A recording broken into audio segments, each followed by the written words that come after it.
5 major events that have happened within the last 100 hours. In other words, about 5 days. Now, we know that the pipeline blast happened on the 26th, which is the day of Rosh Hashanah, the beginning of the new Shemitah cycle. And there were predictions that something would happen at the beginning of this new Shemitah cycle. People were asking me what's happening. Nothing's happening. Well, something very huge has happened. Something happened that cut off energy supplies to Europe, and millions of people are going to freeze. Millions of people are going to lose their jobs. That's just the beginning of the problems, let alone the economic hardships for families. So 5 major events have happened within the last 100 hours. This is by Michael Snyder. If you think that nothing is happening, then you have not been paying attention. Within the past 100 hours, there has been a mysterious attack on the Nordstream gas pipeline system. 2 monster storms have threatened North America as well. NASA rammed a spacecraft into an asteroid in order to knock it off course. And our ongoing stock market crash reached a new level when the Dow Jones Industrial Average officially plunged into bear market territory on Monday. So I would say that this is a pretty active 100 hours, but of course this is just the beginning. I believe that global events will continue to accelerate during the months ahead, but meanwhile most of the general population is still assuming that things will eventually return to normal, quote unquote, somehow. We live during the times when so many things are happening all at once that it is truly difficult to keep up with it all. Personally, I fully expect things to get even more interesting, quote unquote, now that summer is over and we are certainly off to a flying start. The following are 5 major events that have happened within the last 100 hours. 1. A series of explosions has caused unprecedented damage to the Nord Stream 1 and Nord Stream 2 pipelines. The Nord Stream gas pipeline system endured unprecedented damage to 3 offshore lines on the bed of the Baltic Sea in one day, Nordstream AG, the network's operator, said on Tuesday. The AG said it was impossible to estimate when the gas network system's working capability would be restored. The destruction that occurred on the same day simultaneously on 3 strings of the offshore gas pipeline of the Nord Stream system is unprecedented. It is not yet possible to estimate the timing of the restoration of the gas transport infrastructure, the operator told reporters.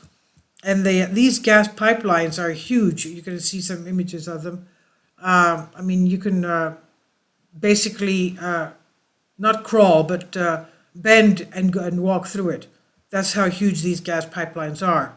Now, as he says here, I discussed in a previous article, these pipelines are very well constructed and are extremely thick. In order to damage them, very large explosions would be needed, and that is apparently exactly what happened. In fact, the explosions that damaged these pipelines were so large that they actually registered as earthquakes on the Richter scale, 1.9 and 2.3 magnitude. Many European officials are insisting that this could not have been an accident, and I agree with them. But if this was not an accident, who was responsible? 2. Fiona turned out to be a truly historic disaster for our neighbors in the north, in Canada. It violently slammed into Nova Scotia on Saturday, and we are being told that it was one of the most powerful storms in the entire history of Canada. Fiona, the most powerful storm of this year's Atlantic hurricane season, roared ashore in eastern Nova Scotia early Saturday as one of the strongest systems ever to hit the region, knocking out power, toppling trees, and forcing residents to flee. Across Nova Scotia, 414,000 households were without power, or about 80% of Nova Scotia's power customers. Thousands more were hit in neighboring areas as well. This was definitely a monster storm, but it looks like an even bigger storm could be about to hit in Florida. On Tuesday, this is number 3, Hurricane Ian strengthened into a major Category 3 hurricane, and forecasters are warning that it could actually turn into a Category 4 storm before it finally collides with the west coast of Florida on Wednesday. The center of Ian could strengthen into Category 4 hurricane as it continues to move over the Gulf, NBC News forecaster said. Ian will continue to intensify today through Wednesday as it approaches the west coast of Florida on Wednesday as an extremely dangerous major hurricane, according to the National Hurricane Center. Without a doubt, Ian is a very dangerous storm, and it has the potential to cause an immense amount of damage once it reaches shore. Number 4, on Monday, NASA slammed a spacecraft into an asteroid for the first time in history in order to see if it could alter the trajectory of the giant space rock. NASA's DART mission slammed into Dimorphos, a smaller space rock circling a larger asteroid called Didymos, to see if it could throw off the orbit of a potential future asteroid that was threatening life on Earth. Scientists will be watching the Didymos system closely to see how Dimorphos' orbit actually changed. Those results won't come for at least another 2 months. Confirmation of NASA's successful planetary defense test came seconds after the 714 ET 14,000-mile-an-hour collision, sparking applause among the ground team at the Johns Hopkins University Applied Science Laboratory in Maryland. Impact success, they said. NASA tweeted after the DART spacecraft collided with the 560-foot asteroid around 6.7 million miles away from our Earth. Is NASA conducting such a test for a specific reason? If so, they would never actually admit it. Personally, I have a feeling that this is a very important story that is far from over. Number 5, U.S. stock prices continue to crash.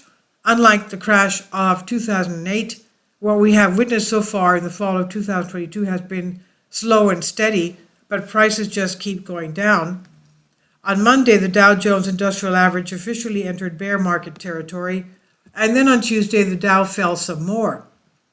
Overall, the Dow has now fallen 21.2% from the previous all-time high. The S&P 500 is down 24.3% from the record as set in January, and the Nasdaq has plummeted more than 33% from the peak that it had hit last November. The amount of wealth that has already been wiped out is absolutely staggering. In fact, Forbes is reporting that the wealthiest tech tycoons have collectively lost $315 billion over the past year. Stock prices have dropped and inflation surged, making the members of the Forbes 400 list of the richest people in the U.S. a collective $500 billion poorer than last year. The wealthiest tech tycoons have taken the brunt of the beating. They have lost a combined $315 billion in net worth since the fall of 2021, accounting for nearly 2/3 of the total drop in the Forbes 400's wealth. How would you feel if you and your friends lost $315 billion in just 1 year? Unfortunately, it appears that much more turmoil will be coming to Wall Street in the months ahead. Economic problems are erupting all over the globe. More wars on the horizon, and our planet just keeps getting hit by one disaster after another. It's almost as if we have entered some sort of a perfect storm, quote unquote, but most people out there still do not understand what is happening. The strange events of the last 100 hours are not an anomaly. We live at a time where really things are happening on a regular basis, and I have a feeling that the remainder of 2023 will bring us a lot more surprises. This is by Michael Snyder. He says, "My name is Michael, and my brand new book entitled 7-Year Apocalypse is now available on Amazon. In addition to my new book, I have written 5 other books that are available on Amazon, including Lost Prophecies of the Future of America, The Beginning of the End, Get Prepared Now, and Living a Life That Really Matters.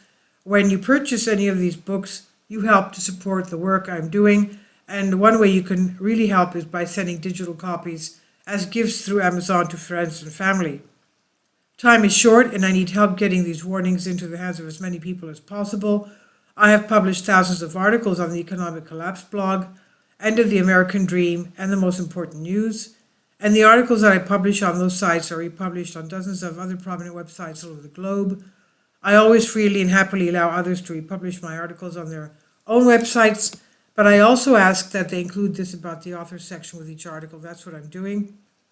Going back to this, the material contained in this article is for general information purposes only and readers should consult licensed professionals before making any legal, business, financial, or health decisions. I encourage you to follow me on social media on Facebook and Twitter, and any way that you can share these articles with others is a great help. These are such troubled times, and people need hope. John 3:16 tells us about the hope that God has given us through Jesus Christ. Quote, "For God so loved the world that he gave his only begotten Son, that whosoever believeth in him should not perish but have everlasting life." End quote. If you have not already done so, I strongly urge you to ask Jesus to be your Lord and Savior today. This is on the Economic Collapse blog by Michael Snyder. Please leave your comments. Thank you for your support. Kindly support my Patreon account. The daily posts are 5 videos daily, and they are totally different from what I have on my YouTube channel. Thank you so much for your support and that you find all my content so interesting. You'll find the Patreon account details in the description box below.